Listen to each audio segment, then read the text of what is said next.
fait toujours bizarre de se faire présenter comme ça. Surtout par le papa lui-même. Ça me fait un peu peur. Amen. Gloire à Dieu. Nous voulons juste partager quelques versets bibliques que Dieu a déposés dans mon cœur. Et puis nous allons prier Dieu. Seigneur, toi à qui est la gloire d'éternité en éternité. C'est toi que nous voulons encore ce soir vénérer, louer, sanctifier, glorifier. Et ce soir, Seigneur, nous voulons encore t'écouter. Seigneur, au travers de la poussière que je suis, je prie, Seigneur, pour que tu puisses passer, Seigneur mon Dieu, pour nous communiquer tes pensées, ta voix, Seigneur. Transforme-nous à l'image de Jésus au travers de ta parole. Esprit de Dieu, toi qui es une aide et un consolateur, j'ai pleinement besoin de toi pour exercer le ministère qui vient de toi. La gloire et la louange est à toi, d'éternité en éternité. Amen. Gloire à Dieu. Nous voulons juste prendre nos Bibles rapidement dans les livres de Romains au chapitre 12, les versets 2. C'est un verset que beaucoup d'entre nous connaissent. Nous parlons de fouiller l'idolâtrie. C'est vrai que l'homme de Dieu nous a demandé de nous préparer pour pouvoir intervenir. C'est un thème qui est très vaste, en même temps très costaud. Mais je me disais au début, bon, qu'est-ce que je vais dire, parce que déjà le pasteur, il est trop fort. Amen. Il a déjà tout dit. Mais Dieu a permis que notre esprit soit éliminé pour que nous puissions saisir une pensée qui pourra être une pierre à l'édifice qui s'est construit ici à l'église. Romains chapitre 12, le verset 2. Je vais lire au nom de Jésus. Il est écrit: ne vous conformez pas au siècle présent, mais soyez transformés par le renouvellement de l'intelligence, afin que vous discerniez quelle est la volonté de Dieu, ce qui est bon, agréable et parfait. Amen. Frère Sylvain, s'il te plaît. C'est l'apôtre Paul qui écrit aux chrétiens, aux Romains. Aujourd'hui, comme cette parole, elle est encore valable, ça veut dire que cette parole nous est adressée. Dieu nous demande de ne pas se conformer au siècle présent. Amen.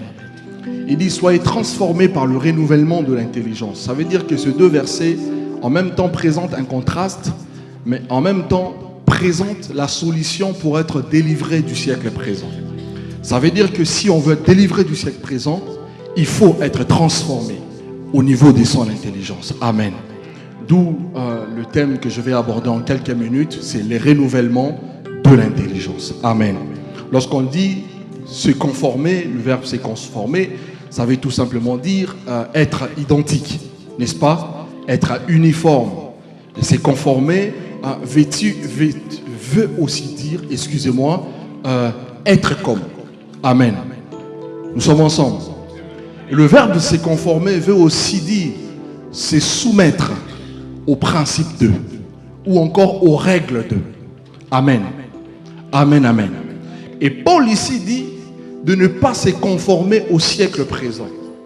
Avant d'aller plus loin, le siècle présent ici, dans d'autres versions, il est dit c'est le monde. De ne pas se conformer au monde. Pourquoi? Donc, que la Bible parle du monde ici, ce n'est pas le monde comme cosmos, qui est un arrangement harmonieux de choses, etc. Le monde ici, c'est une idéologie. Amen. Le monde ici, c'est un courant de pensée. Ce monde ici dont il est question, c'est un système de fonctionnement. Amen. Et Paul nous dit ici de ne pas se conformer au siècle présent. Ça veut dire de ne pas se conformer au monde. Alors je me suis posé la grande question. Pourquoi l'apôtre Paul nous demande de ne pas se conformer au siècle présent? Pour la bonne et simple raison, parce que ce siècle présent ou encore le monde a un Dieu. Amen. Et ce Dieu fait de tout ce qui habite dans le monde ces idolâtres. Voilà pourquoi nous parlons de fuyons l'idolâtrie. Amen. Et comme l'homme de Dieu l'a expliqué pendant ces 3 jours, il a défini l'idolâtrie comme étant un culte qui est rendu à une divinité, à une image, à une représentation quelconque. Il a aussi dit que l'idolâtrie, c'était un attachement ou une passion, une forte passion. Par-dessus tout, il définit aussi l'idolâtrie comme étant le fait de considérer une chose ou une personne à l'égal de Dieu ou encore au-dessus de Dieu. C'est ça l'idolâtrie. Amen. Et le Dieu de ce siècle qui est le diable, le plus grand esprit qui est caché derrière l'idolâtrie, c'est Dieu fait des hommes qui habitent dans le monde, ces idolâtres. Un idolâtre n'est ni plus ni moins, c'est lui qui adore une idole. Or, les images, les choses, les objets, les personnes que nous élevons au même rang que Dieu constituent des idoles. Est-ce que vous êtes avec moi? Amen, amen. Constituent des idoles. Et le Dieu de ce siècle qui est Satan fait des hommes qui habitent dans le monde ces idoles, c'est-à-dire ces adorateurs. Et lorsque vous lisez avec moi 2 Corinthiens chapitre 4, le verset 3 et le verset 4, l'apôtre Paul dit: et si notre évangile est encore voilé, il est voilé pour ceux qui périssent, pour ceux dont le Dieu de ce siècle, c'est-à-dire le diable, a aveuglé l'intelligence. Donc là, l'apôtre Paul nous explique que ce monde a un Dieu. Alléluia. Ce monde a un Dieu. Et ce Dieu impose un système de fonctionnement.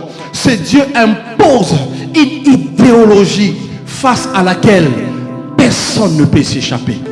Est-ce que vous êtes avec moi? Alléluia. Vous m'excuserez. Face à laquelle personne ne peut s'échapper. Et lorsque vous lisez avec moi 1 Jean chapitre 5 à partir du verset 19, la Bible dit: nous savons que nous sommes de Dieu et que le monde, c'est-à-dire le siècle présent, est sous la domination du diable. Ça veut dire que le monde est les domaines du diable. Le monde est les domaines réservés du malin. Et quand tu es dans le monde, tu ne peux pas échapper à ces principes. Tant que tu es dans le monde, tu ne peux pas échapper au système de fonctionnement et des pensées du monde. Amen. Le diable soumet tous les êtres humains à l'idolâtrie qui passe bien évidemment par le péché. Et Apocalypse chapitre 2, le verset 13, l'apôtre Jean, Dieu se révèle à l'apôtre Jean et lui demande d'adresser des lettres aux ministères, aux églises qui étaient établies en Asie. Il parle à l'église de Pergame, qui est la 3e des églises que nous voyons dans l'Apocalypse. Il lui dit: écris à l'ange de l'église de Pergame. Il dit: je sais que là où tu es, là est le trône du diable. Ça veut dire qu'en tant que Dieu, il a également un trône.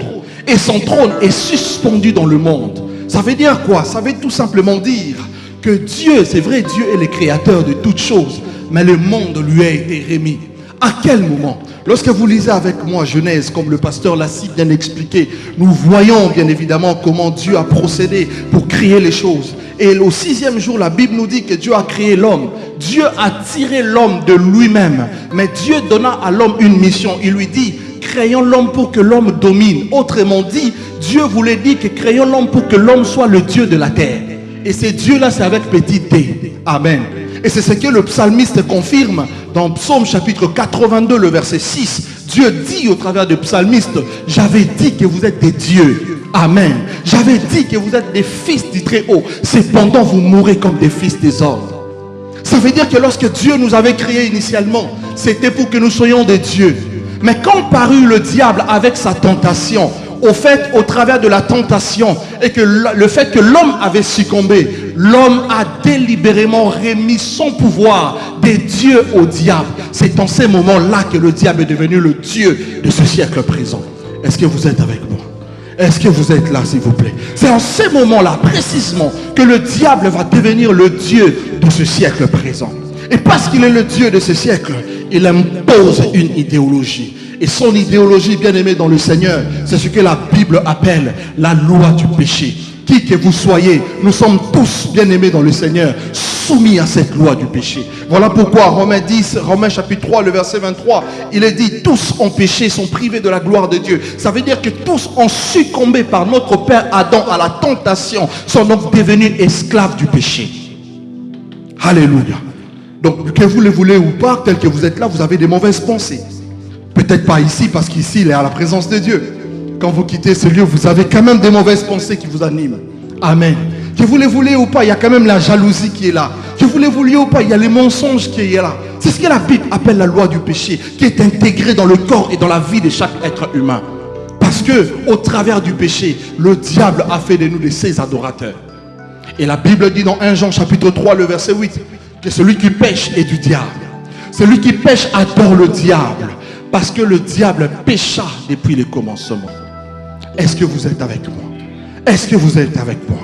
Le diable pécha depuis le commencement. Et le fait que cette loi soit intégrée en nous et que nous vivions naturellement dans le péché, ça veut dire que nous adorons le diable sans s'en rendre compte.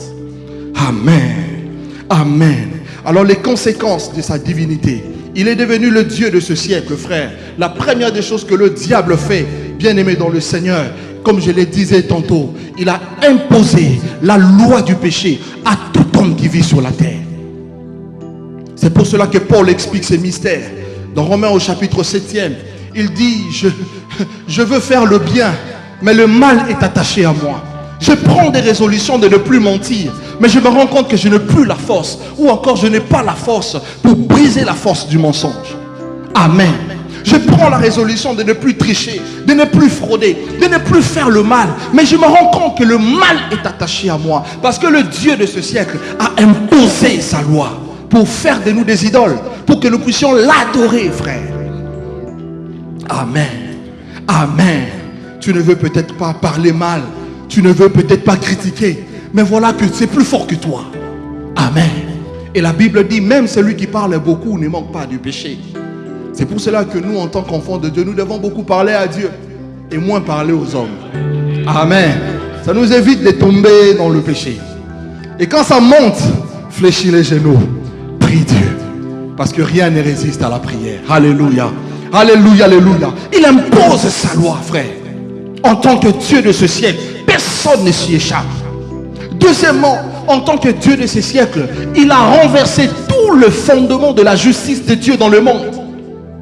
C'est pour cela que Psaume chapitre 11, le verset 3 nous dit, quand les fondements sont renversés, le juste que ferait-il? Et laissez-moi nous dire, je vais peut-être nous choquer, la manière dont on nous a présenté ces versets, le juste que ferait-il? On nous présente ces versets comme étant nous qui avons été justifiés. Non, ce juste-là, ce n'est pas d'abord nous, c'est juste, c'est Dieu lui-même.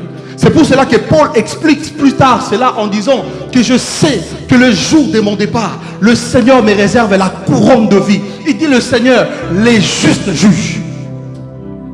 Le juste dont il est question, c'est Dieu.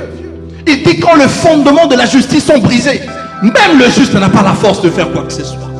Ça, c'est la bonne nouvelle. Amen. Et c'est pour cela que les systèmes babyloniens, je crois que le pasteur nous en parlera encore avec beaucoup plus de détails, qui se met en place. Et a derrière lui le diable qui incite les hommes à pouvoir construire cette pyramide, bien-aimée. Et Psaume chapitre 2 nous explique cela. Il dit pourquoi le roi de la terre se ligue-t-il contre l'Éternel et contre son oint? Ils disent allons et brisons leur lien. Quel lien? Le lien de la justice de Dieu, le lien de la parole de Dieu. Alléluia. Vous êtes avec moi?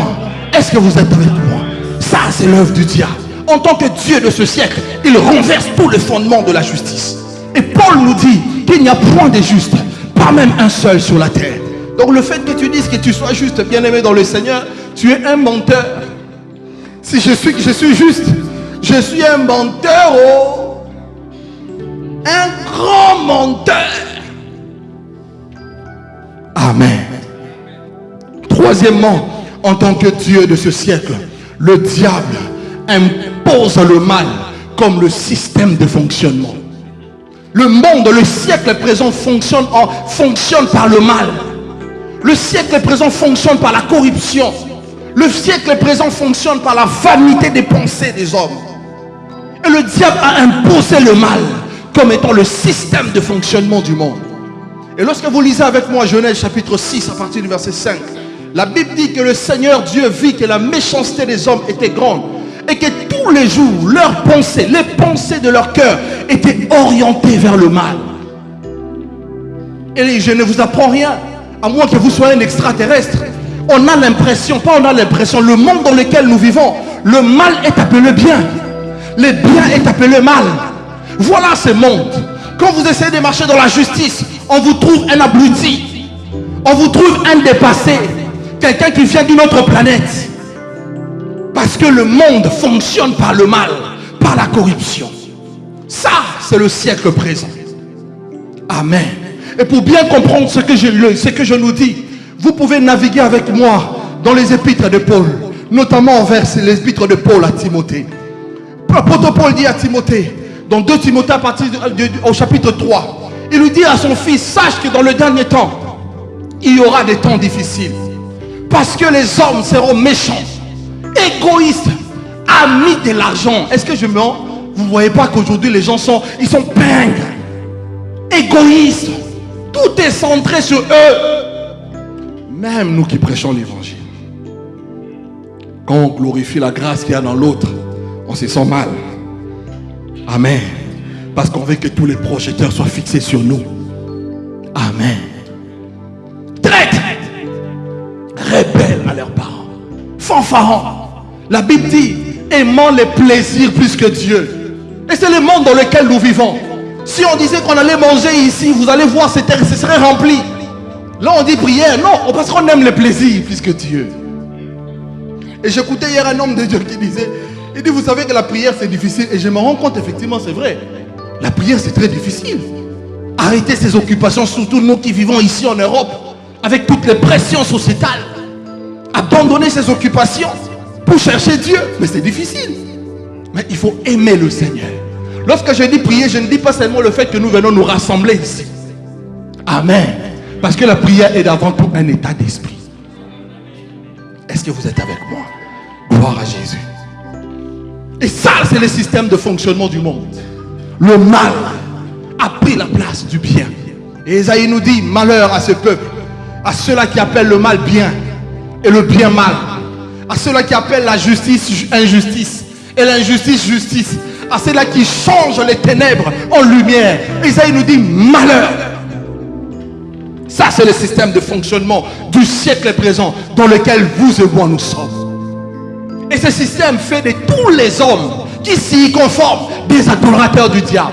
Il est vrai qu'aujourd'hui les statuettes n'existent plus, comme l'homme de Dieu l'expliquait. Il y en a encore d'autres qui en ont, mais de façon générale les statues ont disparu. Mais voilà la plus grande statue qui est là au niveau de nos cœurs, au niveau de nos vies et dans l'environnement dans lequel nous vivons, et qui fait de nous des adorateurs du diable sans s'en rendre compte. Et quatrièmement, frère, lorsque la Bible parle du diable comme Dieu de ce siècle, la Bible veut aussi nous dire, bien aimé dans le Seigneur, qu'il a aveuglé l'intelligence de tous les hommes. Et un des grands travaux que l'idolâtrie apporte dans la vie de l'homme, c'est l'aveuglement spirituel. Et le Dieu de ce siècle, qui est le diable, aveugle l'intelligence des hommes. Pourquoi? Parce qu'Ecclésiaste chapitre 3, le verset 11 nous dit que Dieu fait toutes choses belles en son temps. Car Dieu a mis dans le cœur de tout être humain, c'est-à-dire de chaque homme qui vit, la pensée de l'éternité. Quoique l'homme ne puisse pas saisir l'œuvre de Dieu du commencement jusqu'à la fin. Ecclésiaste chapitre 3, le verset 11. Je me rends compte que beaucoup me regardent. Vous n'écrivez même pas. Ce n'est pas parce que je ne suis pas le pasteur principal qu'il ne faut pas écrire. Amen. Amen. J'ai l'habitude de dire des vérités en face. Amen. Toutes les personnes qui montent ici, c'est Dieu qui vient nous parler. Il faut prendre l'habitude d'écrire. C'est pour cela qu'on se rend compte qu'on ne grandit pas. On va nous poser la question, un mois après, on a enseigné sur quoi? On a oublié. Vous savez, pour prêcher comme ça, il faut le faire pour savoir c'est quoi. Amen. Donc ce n'est pas encourageant. Aussi bien pour nous qui exerçons que pour Dieu qui envoie sa parole. Amen. Changeons.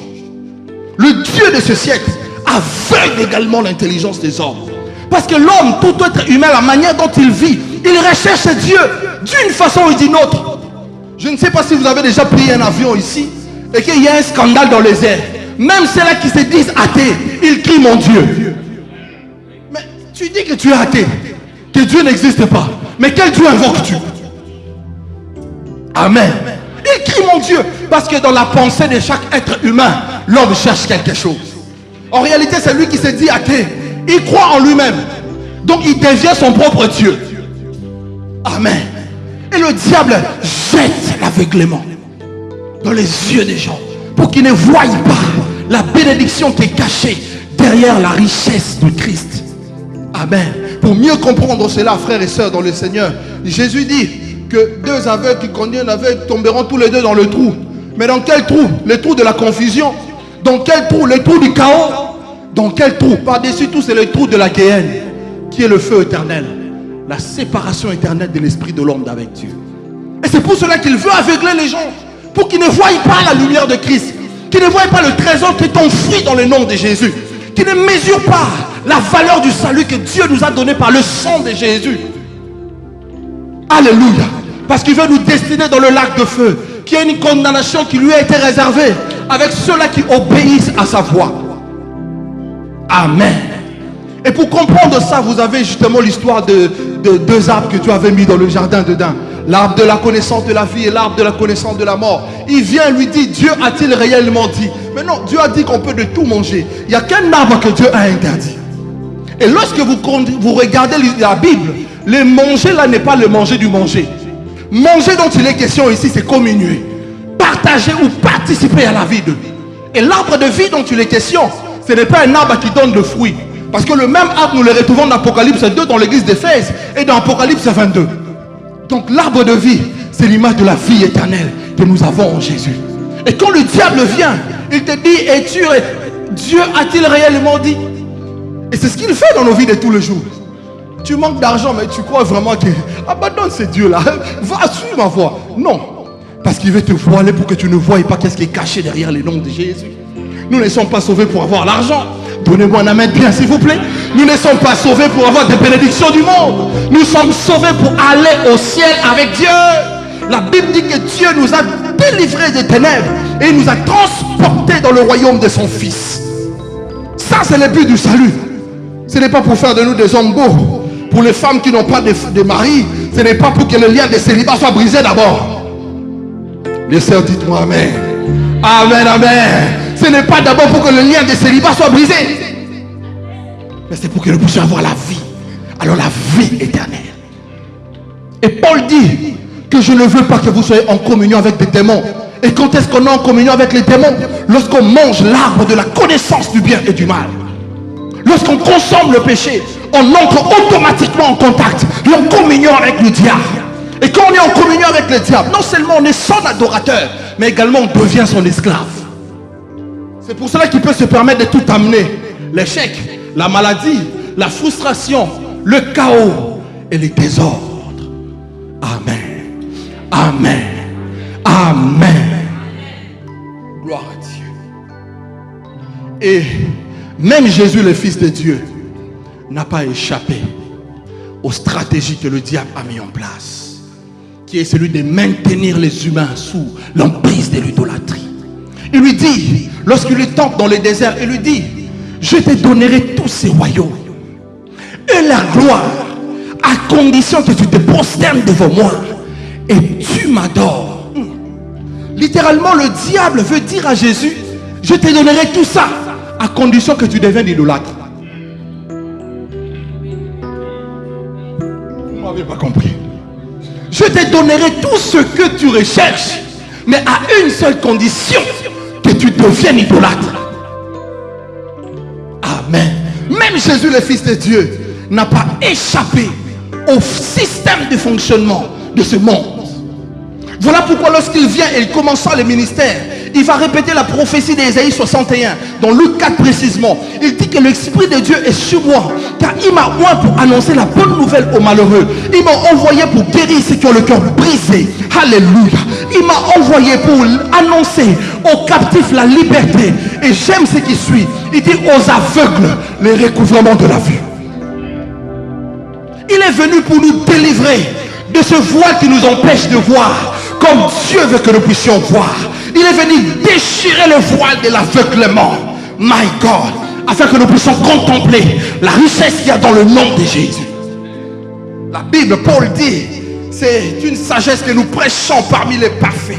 Une sagesse que le roi de ces siècles n'ont pas connue. Car s'il l'avait connue, il n'aurait pas crucifié le Seigneur de gloire. Et il va plus loin en disant que c'est dans cette sagesse que Dieu a enfoui tous les trésors de la science. My God. Quel est ce trésor que tu cherches? Mon Dieu, si tu cherches quelque chose, tout ça sont enfouis dans le nom de Dieu. Mais il faut seulement que Dieu puisse illuminer tes yeux et te donner le recouvrement de la vue pour que tu le voies en Jésus. Quand bien même le diable viendra te tenter, tu sauras que Dieu t'a déjà réservé cela. Mais tout est juste question de temps. Et le diable vient toujours avant. Il vient toujours avant Jésus. C'est pour cela que Jésus lui-même dit, tous ceux qui sont venus avant moi ne sont que des brigands. Les brigands ne viennent qu'avant Jésus. C'est pour cela qu'il faut de la patience. C'est pour cela qu'il faut connaître Dieu. Et il faut être sensible au programme et au calendrier de Dieu. Je sens l'onction de Dieu. Mazebros Katebo. Aujourd'hui on va enseigner, ne vous inquiétez pas, c'est l'enseignement. Déjà le temps est parti. Amen. Il est venu nous donner le recouvrement de la vue. Le recouvrement de la vue. Le recouvrement de la vue. Et comment le diable aveugle-t-il les hommes? Ça, c'est la plus grande question que nous allons nous poser. Premièrement, par la science. Dis-moi, science. Science. Vous savez pourquoi il y a trop d'incrédules? C'est parce que les gens sont trop scientifiques. Et la science, c'est quoi? La science est un ensemble cohérent de connaissances relatives à des faits, à des phénomènes. Et ces phénomènes-là ont été vérifiés et bien aimés par des méthodes expérimentales. Ça veut dire quoi? Je vais dire ça autrement. Ne vous soyez pas impressionnés. Je vais tout simplement dire que la science met la foi dans ce qu'il voit. C'est ça. Amen. S'il faut retenir une définition, la science base sa foi, sa conviction par rapport au vécu. Or, Dieu est un mystère. La science a découvert le Doliprane. Voilà pourquoi la science croit au Doliprane. Mais il y a des maladies qui sont incurables. Non seulement parce qu'elles sont incurables dans ce temps. Non, tout simplement parce que la science n'a pas encore découvert des solutions. Oh, Dieu est mystérieux. La science ne peut pas dire que Dieu existe parce que la science ne peut pas cerner Dieu par sa sagesse. C'est pour cela que la Bible dit, alléluia, oh mon Dieu. La Bible dit, puisque le monde avec sa science n'a pas connu Dieu dans sa science, il a plu à Dieu de sauver le monde par la folie de la prédication. Amen. Il a plu à Dieu de sauver le monde, de libérer les hommes par la folie de la prédication.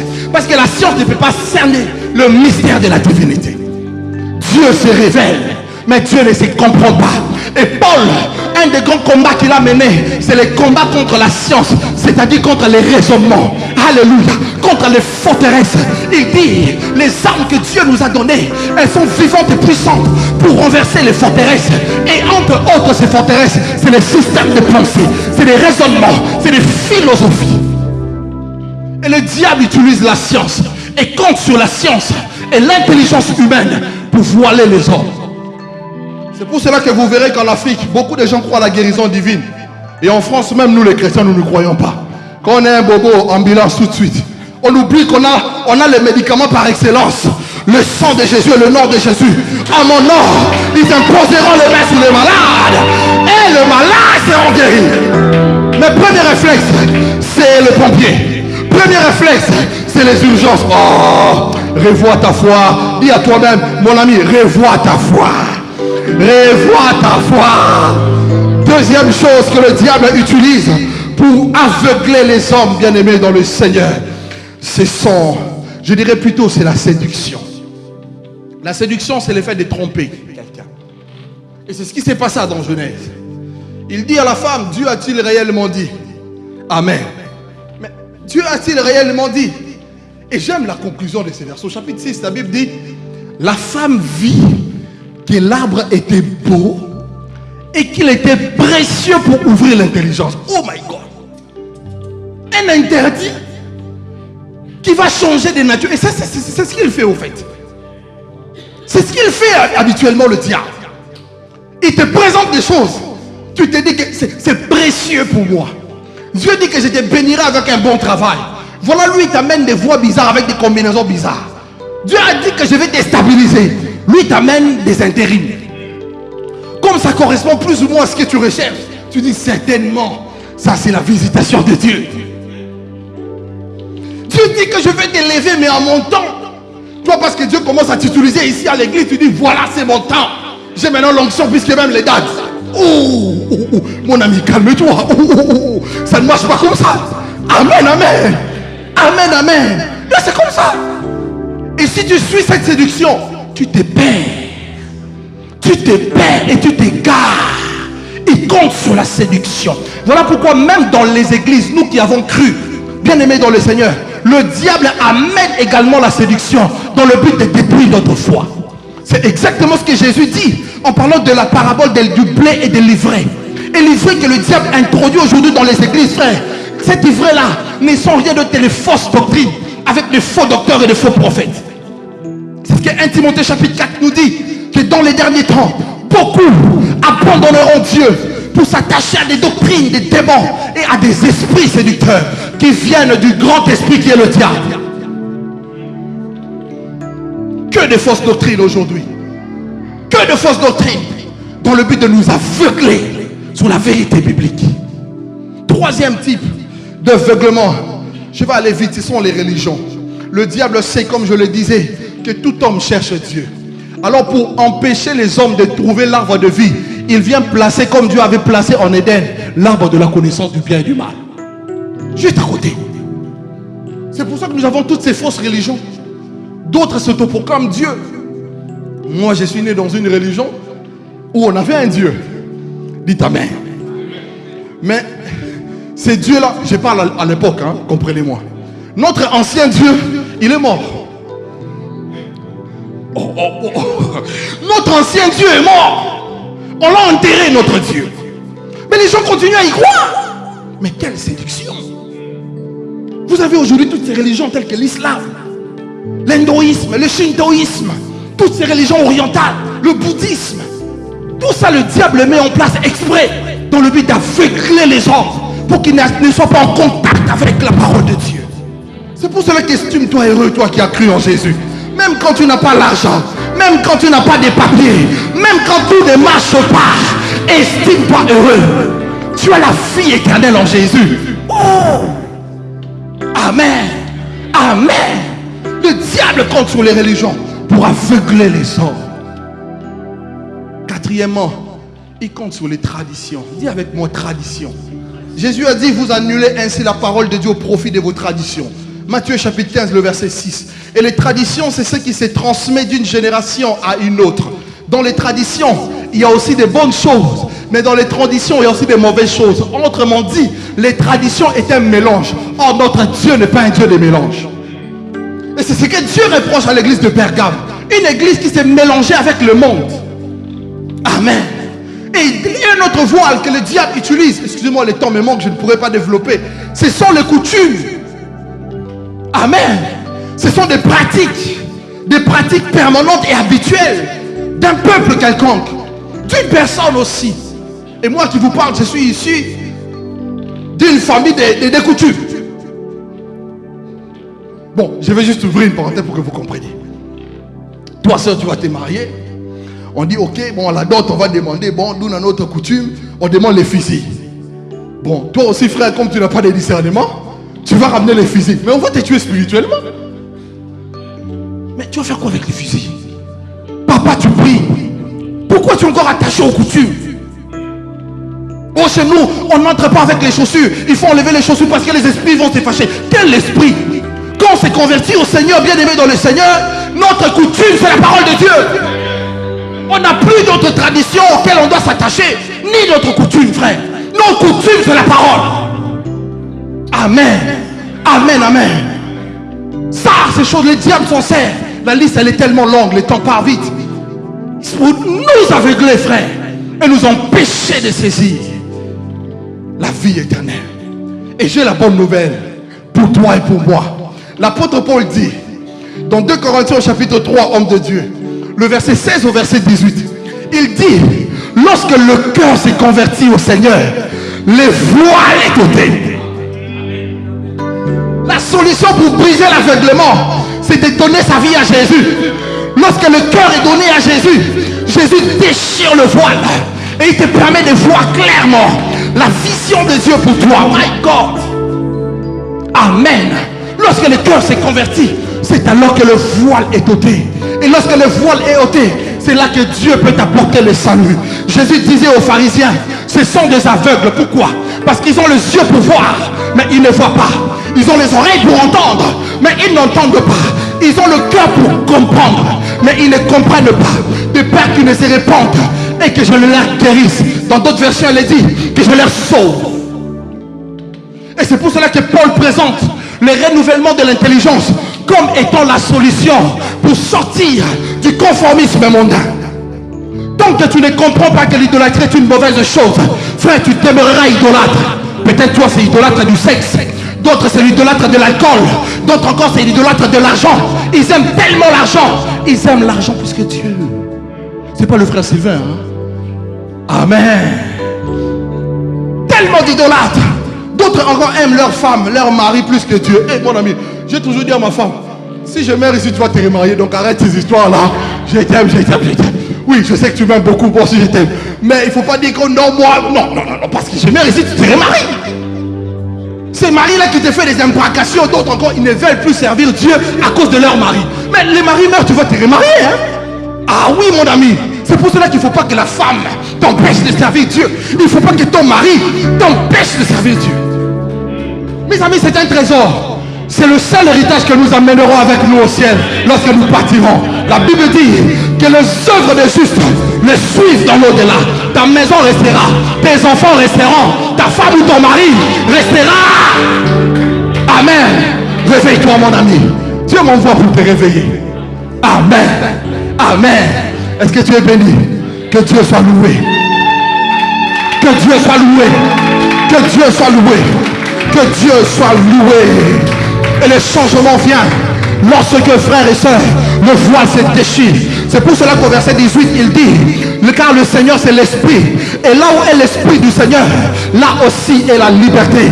Et nous donc, dont le voile a été ôté, nous contemplons comme dans un miroir la gloire du Seigneur, et nous sommes transformés, my God, nous sommes transformés en la même image, de gloire en gloire, de force en force, de puissance en puissance, par le Seigneur, l'Esprit de Dieu, de gloire en gloire, de gloire en gloire.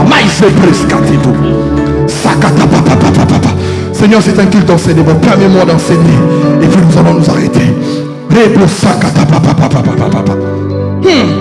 Et Paul présente les renouvellements de l'intelligence comme étant la solution. Et lorsqu'on parle de l'intelligence ici, l'intelligence veut aussi dire esprit. Il faut que votre esprit soit régénéré. Comment? Premièrement, l'esprit est régénéré par la parole de Dieu. 1 Pierre chapitre 1, le verset 23 au verset 25. L'apôtre Pierre dit, vous aussi, vous avez été régénérés. Oh my God. Vous aussi, vous avez été renouvelés. Il dit non, par une semence incorruptible, par une semence corruptible, pardon, mais par une semence incorruptible, qui est la parole permanente, la parole puissante de Dieu. Car tout arbre, tout homme est comme de l'herbe, et toute sa gloire est comme la fleur de l'herbe. L'herbe tombe et la fleur sèche, mais la parole de Dieu demeure pour l'éternité. Dieu nous a donné la parole pour nous régénérer au fond de nous. C'est pour cela qu'il faut beaucoup lire la Bible. Plus tu lis la parole de Dieu, ton esprit est renouvelé. Et plus ton esprit est renouvelé, plus tu es délivré de la puissance de l'idolâtrie. Est-ce que nous sommes ensemble? Plus mon esprit est renouvelé, plus je sais que je ne peux pas adorer les hommes, plus je sais que je ne sais pas adorer les anges. Comment je le sais? Par la parole de Dieu. Et le roi David dit que ta parole est une lampe à mes pieds et une lumière pour mon sentier. Parce qu'un aveugle est dans les ténèbres, mais lorsque la parole vient, elle apporte la lumière. Que la parole de Dieu t'apporte la lumière. J'ai dit que la parole de Dieu t'apporte la lumière. Que la parole de Dieu t'apporte la lumière au nom de Jésus. Deuxièmement, nous sommes renouvelés d'intelligence par le Saint-Esprit. Dis avec moi le Saint-Esprit. 1 Corinthiens chapitre 2, à partir du verset 11, l'apôtre Paul dit, nous n'avons pas reçu l'esprit du monde, mais l'esprit de Dieu, afin que nous connaissions des choses que Dieu nous a données par sa grâce. Alléluia. Il dit, lesquels des hommes connaissent les choses de l'homme, sinon l'esprit de l'homme qui est en lui. De même, personne ne connaît les choses de Dieu, si ce n'est l'esprit de Dieu. Alléluia. Par l'esprit de Dieu, Dieu nous renouvelle. L'esprit fait plusieurs travaux en nous. C'est pour ça qu'il faut commencer à aimer l'esprit. Il faut aimer le Saint-Esprit. Amen. Il faut aimer le Saint-Esprit. Il fait beaucoup de travail en nous. Il renouvelle notre intelligence. L'Esprit de Dieu nous communique la pensée de Dieu. Il dit, qui a connu la pensée de Dieu pour l'instruire? Nous avons la pensée de Christ. Et c'est l'Esprit de Dieu qui la communique. Et Dieu dit que vos pensées sont vaines. Et mes pensées sont élevées au-dessus de vos pensées. Et mes voix sont élevées au-dessus de vos voix. Nous sommes debout, s'il vous plaît. Et troisièmement et dernière chose, l'Esprit de Dieu est celui qui fait de nous des vrais adorateurs. Car il est dit que Dieu est esprit. L'heure vient et elle est déjà venue où les vrais adorateurs adoreront le Père en esprit et en vérité. Car ce sont là les vrais adorateurs que le Père demande. J'ai partagé beaucoup de vérités en très peu de temps. Par rapport à ce que l'Esprit de Dieu a pu saisir. Tu as saisi dans ton esprit par le Saint-Esprit. Prie le Seigneur.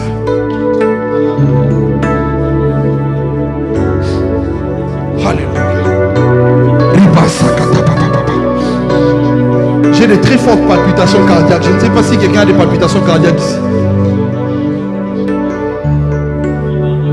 Gloire à Dieu. Oh Rabash.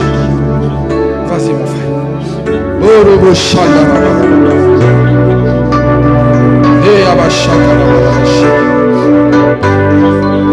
Rabashaka Rabash. Rabashaka Rabash. Merci Seigneur. Merci Seigneur. Renouvelle notre intelligence.